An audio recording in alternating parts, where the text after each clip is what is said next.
নাটোরের নলডাঙ্গার মাধবনগরে বিএনপি নির্যাতিত পরিবার ও মাধবনগর ইউপি বিএনপির সাবেক সভাপতি শহীদ মাজেদুর রহমান মাজু মৃধার ছেলে সৌমিক ও মাজুর সৈনিকদের উদ্যোগে এক আলোচনা সভা অনুষ্ঠিত হয়েছে।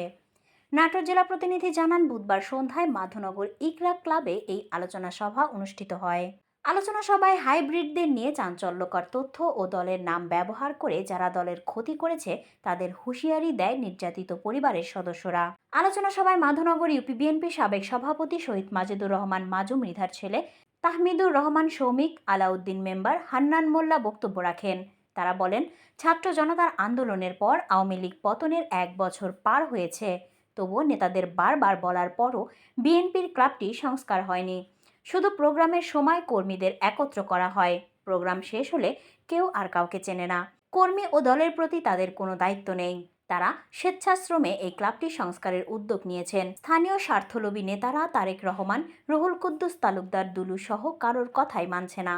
দলের জন্য যুব সমাজ এগিয়ে আসলেও কিছু নেতারা তাদেরকে দূরে সরিয়ে দিচ্ছে। তারা আরো বলেন, আমরা কি শিখবো নেক্সটে? আর আমরা এই যে ছেলে পেলে ইয়াং ছেলে পেলে দেখলে আরে মাথা আগুন ধরে যায় কে রে। ইয়াং ছেলে পেলে তো আগামী দিনে ভবিষ্যৎ বারবার করে কওয়া হচ্ছে, সব জায়গায় কওয়া হচ্ছে। এই যে গত যুব সমাজের গেল, যুব দিবস গেল, এই গত দিনে যে রাজশাহী বিভাগীয় সম্মেলনে যে কথাবার্তাগুলো তারেক রহমান বলেছে, তো এগুলা কি আমার মানা লাগবে না? এই দুলু চাচা যে কথাগুলো বলেছেন মানবেন না? আমার এক কথা নাটোরের যে আমাদের অভিভাবক যে কথাগুলো বলছে আমার তো মানতে হবে। তো তা না করে এক শ্রেণীর লোক দলে ঢুকতে চাচ্ছে, করছে যে ওই হচ্ছে এই, ওই হচ্ছে ওই। তোরা কি, তোর কোয়ালিফিকেশন কি? তোরা তো বিভিন্ন জায়গাতে চাঁদা তুলে খাসু। যদি প্রমাণ দাঁড় করা দিব এসে কতটি প্রমাণ লাগবে চাঁদাবাজি করেছে?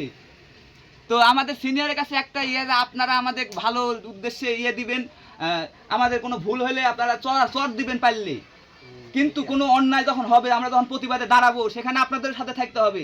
না হলে কি শিখবে আমার সালপাল? আমরা কি করি, কোথায় দাঁড়াবো? যে আপনারা তো সাহায্য না করেন, আমরা তো এই জায়গাটা সালপাল। আমরা কি ভাষা দিচ্ছি না? আমরা হচ্ছে দেখেন আমাদের ইন্ডিয়ার বাড়ি, আমাদের হচ্ছে ইয়ার বাড়ি, রোহিঙ্গা আমরা। আপনাদের কাছে এই একটা দাবি যে আমরা যদি ভুল করি আপনারা শুধরে দিবেন। আপনাদেরকে আমরা সম্মান করি, সবাইকে সম্মান করি, কিন্তু একটা পদে অধিষ্ঠিত হয় আপনার কর্মী চিনতে পারেন না। ওই যে কর্মীর জন্য আপনার যে পদ হলো, সেই পদে কর্মীকে আপনি দাম দেন না। রাজনীতি কোথা থেকে হবে? তাহলে আপনারা তারেক রহমানের একটি কথা মানিচ্ছেন না। তারপরে দুলু চাচা যে কথাগুলো বলেছে সেই কথাগুলো মানা হচ্ছে না। আমাদের বুলুল ভাই যে কথাগুলো বলে সেটাও মানা হচ্ছে না। তাহলে আপনারা কিসের দল, কার দল করেন? আমি এটাই তো আমি বুঝাবো। মাদনা করে যে বড় বড় যারা বড় এখানে বলা হচ্ছে ওর এই ঘর কতদিন ধরে ঘটনা হচ্ছে, আমার বাপ জীবন দিয়ে গেছে, এই ঘরকে আমার বাপ কব্বরে দিয়ে গেছে। 1 বছর ধরে এত কামাই হলো, হলো দলের এত হলো, কিন্তু ঘর হলো না। তার মানে হিংসার বিদ্বেষ এখনো ভরপুর। এসব লোকলে যদি আমরা দল করতে লাগি, আমার পরের প্রজন্ম কি শিখবে?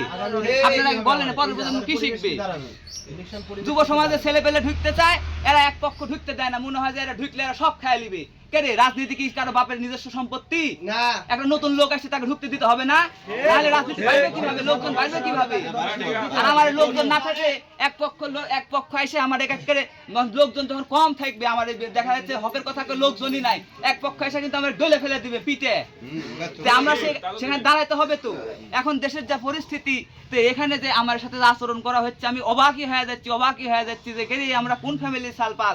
আমার বাপ বলে এই দলের জন্য জান দিছে, হাই রে শালা। আমি এখানে কথা কইতে আসছি, কিছু সিনিয়র নেতা আমার টেনে ধরছে, আমি কোন পদে আসবো সেই তাই চিন্তা ভাবনা। কেরে আমি দলের কর্মী হতে পারি না?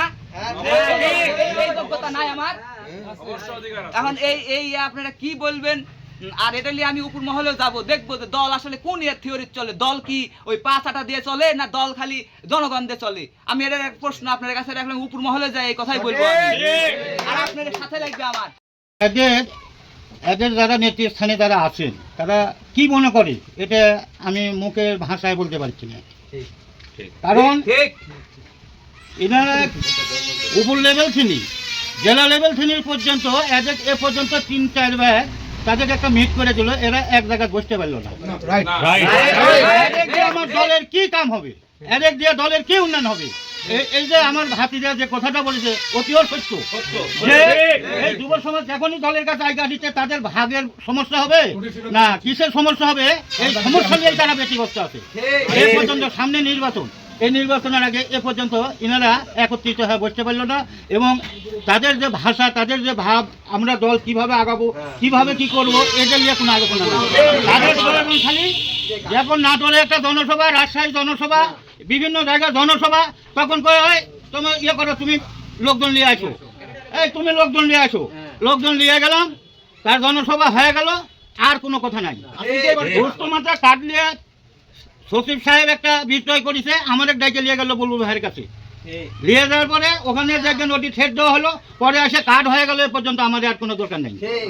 হ্যাঁ, আমি আমরা এই দলের মনে করো প্রথম অবস্থা ছিনি, আমি এই রাজনীতির সাথে জড়িত আছি, আমি কোনো দলের কোনো সদস্যও নই, আমি কোনো ওয়ার্ডেরও সদস্য নই, কিচ্ছুই নেই।